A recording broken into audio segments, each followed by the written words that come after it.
आजिर भिडियोटी रही Odia GK question को लेकिन जहाँकि प्रत्येक ओडिशा गवर्नमेंट चाकरी रे यही सब क्वेश्चन आसताए एवं आजिर संपूर्ण भिडियोटी रही ओडिशा को लेकिन। तो आसंतु डेरी न करी भिडियोटी को आरंभ करवा। आजिर प्रथम क्वेश्चन टी रही ओडिशार प्रथम कॉलेज रो नाम कौन, जहाँकि यार सठिक उत्तरटी होची सामंत चंद्रशेखर कॉलेज पुरी। ओडिशार प्रथम कॉलेज रो नाम होची सामंत चंद्रशेखर कॉलेज पुरी। एवं आजिर परवर्ती प्रश्नटी रही ओडिशार प्रथम विश्वविद्यालय नाम कौन, यार सठिक उत्तरटी होची ब्रह्मपुर विश्वविद्यालय ब्रह्मपुर। ओडिशार प्रथम विश्वविद्यालय नाम होची ब्रह्मपुर विश्वविद्यालय ब्रह्मपुर। एवं ता परवर्ती प्रश्नटी रही ओडिशा केबे स्वतंत्र प्रदेश भाव में गठित हैला, यार सठिक उत्तरटी होची 1936 मसीहा। ओडिशा 1936 मसीहा रे स्वतंत्र प्रदेश भाव में गठित हैला। एवं ता परवर्ती प्रश्नटी रही ओडिशार मंत्रिमंडल प्रथमे केबे गठित होइथिले, एवं जहाँकि यार सठिक उत्तरटी रही 1936 मसीह ओडिशा मंत्रिमंडल प्रथमे गठित होइथिला। एवं ता परवर्ती प्रश्नटी रही प्रथम ओडिया दैनिक साहित्य पत्रिकार नाम कौन, जहाँकि यार सठिक उत्तरटी होची उत्कल मधुप प्रथम ओडिया दैनिक साहित्य पत्रिकार नाम। एवं ता परवर्ती प्रश्नटी रही ओडिशार प्रथम मुख्यमंत्री किए, जहाँकि यार सठिक उत्तरटी रही विश्वनाथ दास ओडिशार प्रथम मुख्यमंत्री। एवं आजिर परवर्ती प्रश्नटी रही प्रथम ओडिया उपन्यासर नाम कौन, जहाँकि यार सठिक उत्तरटी रही पद्ममाली। यार सठिक उत्तरटी होची पद्ममाली प्रथम ओडिया उपन्यासर नाम पद्ममाली। एवं ता परवर्ती प्रश्नटी रही प्रथम महिला मुख्यमंत्री नाम कौन, ओडिशार प्रथम महिला मुख्यमंत्री जी की कुंतला कुमारी साबत। एवं ता परवर्ती प्रश्नटी रही ओडिशार प्रथम बिलात यात्रा किए करथिले, ओडिशारू प्रथमे बिलात यात्रा किए करथिले, जहाँकि यार सठिक उत्तरटी होची मधुसूदन दास। एवं ता परवर्ती प्रश्नटी रही ओडिशार प्रथमे बीए पास किए करथिले, जहाँकि यार सठिक उत्तरटी होची राधानाथ राय ओडिशारू प्रथमे बीए पास करथिले। एवं आजिर ता परवर्ती प्रश्नटी रही ओडिशार प्रथमे एमए किए करथिले, जहाँकि यार सठिक उत्तरटी होची मधुसूदन दास ओडिशारू प्रथमे एमए करथिले। एवं ता परवर्ती प्रश्नटी रही ओडिशार प्रथम राजा किए, जहाँकि यार सठिक उत्तरटी खारबेल ओडिशार प्रथम राजा। ता परवर्ती प्रश्नटी रही ओडिशार प्रथम संपादक किए, जहाँकि यार सठिक उत्तरटी गौरीशंकर राय ओडिशार प्रथम संपादक। ता परवर्ती प्रश्नटी रही प्रथम ओडिया प्राबंधिक नाम कौन, यार सठिक उत्तरटी होची राधानाथ राय प्रथम ओडिया प्राबंधिक। एवं ता परवर्ती प्रश्नटी रही ओडिशार प्रथम गाल्पिक नाम कौन, जहाँकि यार सठिक उत्तरटी होची फकीरमोहन सेनापति ओडिशार प्रथम गाल्पिक।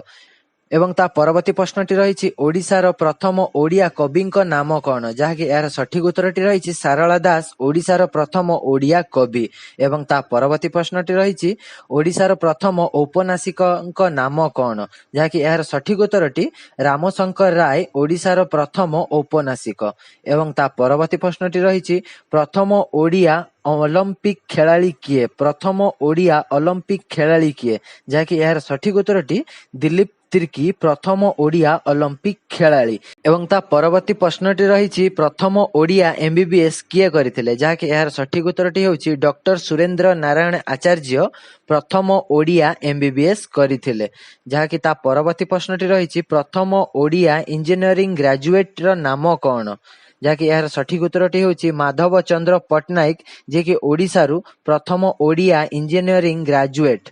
एवं ता परवर्ती प्रश्नटी रही प्रथम ओडिया आईएएस टॉपर किए, यार सठिक उत्तरटी होची ऋषिकेश पंडा, जे कि प्रथम ओडिया आईएएस टॉपर। एवं ता परवर्ती प्रश्नटी रही प्रथम ओडिया आईएएस किए करथिले, जे कि श्यामचरण गोस्वामी प्रथम ओडिया आईएएस। एवं ता परवर्ती प्रश्नटी रही प्रथम चलचित्र प्रयोजक किए, जहाँकि प्रथम चलचित्र प्रयोजक किए, यार सठिक उत्तरटी होची मोहन सुंदर गोस्वामी प्रथम चलचित्र प्रयोजक। एवं ता परवर्ती प्रश्नटी रही प्रथम हिंदी चलचित्र ओडिया निर्देशक नाम कौन, यार सठिक उत्तरटी होची प्रशांत नंद प्रथम हिंदी चलचित्र ओडिया निर्देशक। ଏବଂ ତା ପରବର୍ତ୍ତୀ ପ୍ରଶ୍ନଟି ରହିଛି ପ୍ରଥମ ଓଡ଼ିଆ ଐତିହାସିକ କିଏ?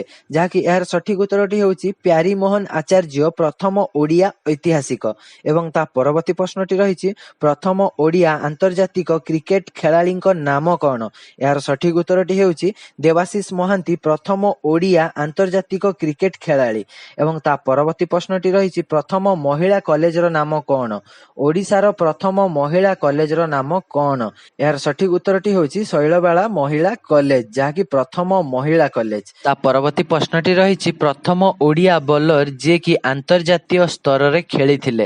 ଏହାର ସଠିକ ଉତ୍ତରଟି ହେଉଛି ଦେବାଶିଷ ମହାନ୍ତି, ଯିଏକି ଓଡ଼ିଶାରୁ ପ୍ରଥମ ଓଡ଼ିଆ ବୋଲର ଯିଏକି ଆନ୍ତର୍ଜାତୀୟ ସ୍ତରରେ ଖେଳିଥିଲେ।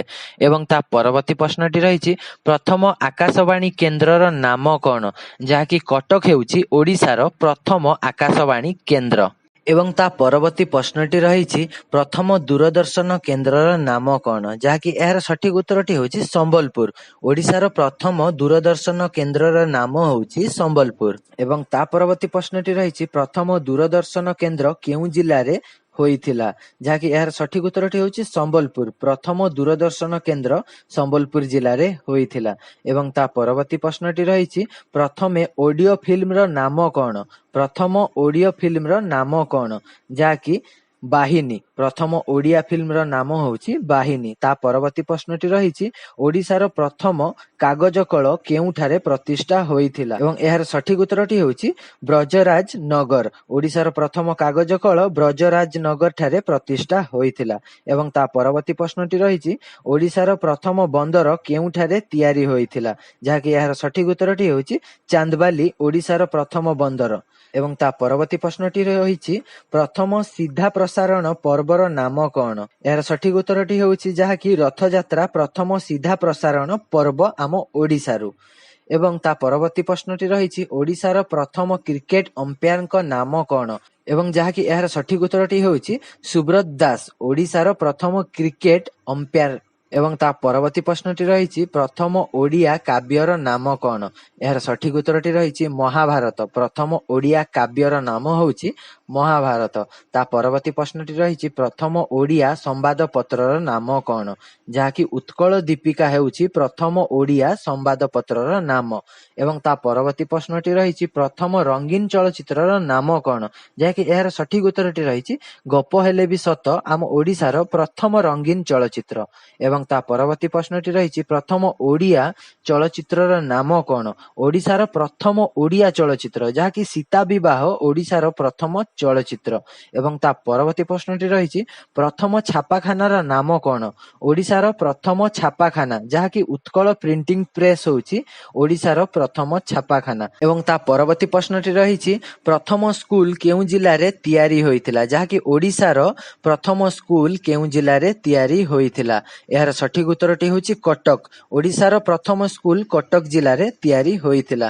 ଏବଂ ତା ପରବର୍ତ୍ତୀ ପ୍ରଶ୍ନଟି ରହିଛି ପ୍ରଥମ ହାଇସ୍କୁଲର ନାମ କ'ଣ? ଓଡ଼ିଶାର ପ୍ରଥମ ହାଇସ୍କୁଲର ନାମ କ'ଣ? ଯାହାକି ଏହାର ସଠିକ ଉତ୍ତରଟି ହେଉଛି ରାଣୀହାଟ ହାଇସ୍କୁଲ, ଓଡ଼ିଶାର ପ୍ରଥମ ହାଇସ୍କୁଲ। ଏବଂ ତା ପରବର୍ତ୍ତୀ ପ୍ରଶ୍ନଟି ରହିଛି ଓଡ଼ିଶାର ପ୍ରଥମ ମହାବିଦ୍ୟାଳୟର ନାମ କ'ଣ? ଯାହାକି ଏହି ପ୍ରଶ୍ନଟି ସମସ୍ତେ ଜାଣିଥିବେ, ରେଭେନ୍ସା କଲେଜ କଟକ ହେଉଛି ଓଡ଼ିଶାର ପ୍ରଥମ ମହାବିଦ୍ୟାଳୟ। ଏବଂ ଆଜିର ଶେଷ ପ୍ରଶ୍ନଟି ରହିଛି ପ୍ରଥମ ଇଞ୍ଜିନିୟରିଂ କଲେଜର ନାମ କ'ଣ?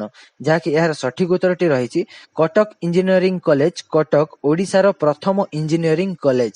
ଆଶା କରୁଛି ଭିଡ଼ିଓଟି ସମସ୍ତଙ୍କର ହେଲ୍ପଫୁଲ ହେଇଥିବ। ଯଦି ସତରେ ହେଲ୍ପଫୁଲ ହେଇଛି ତାହେଲେ ଭିଡ଼ିଓଟିକୁ ଗୋଟିଏ ଲାଇକ୍ କରନ୍ତୁ। ଏବଂ ଯଦି ଆପଣ ଆମ ଚ୍ୟାନେଲରେ ନୂଆ କରି ଭିଜିଟ୍ କରିଛନ୍ତି ତାହେଲେ ଚ୍ୟାନେଲଟିକୁ ସବସ୍କ୍ରାଇବ କରିଦିଅନ୍ତୁ। ଯାହାକି ଚ୍ୟାନେଲଟିକୁ ସବସ୍କ୍ରାଇବ କରିଦେବା ଦ୍ୱାରା ଆପଣ ଆମ ଚ୍ୟାନେଲର ପୁରୁଣା ଭିଡ଼ିଓର ଅପଡେଟ୍ ପାଇବା ସହ ନୂଆ ଭିଡ଼ିଓର ନୋଟିଫିକେସନ ପାଇପାରିବେ।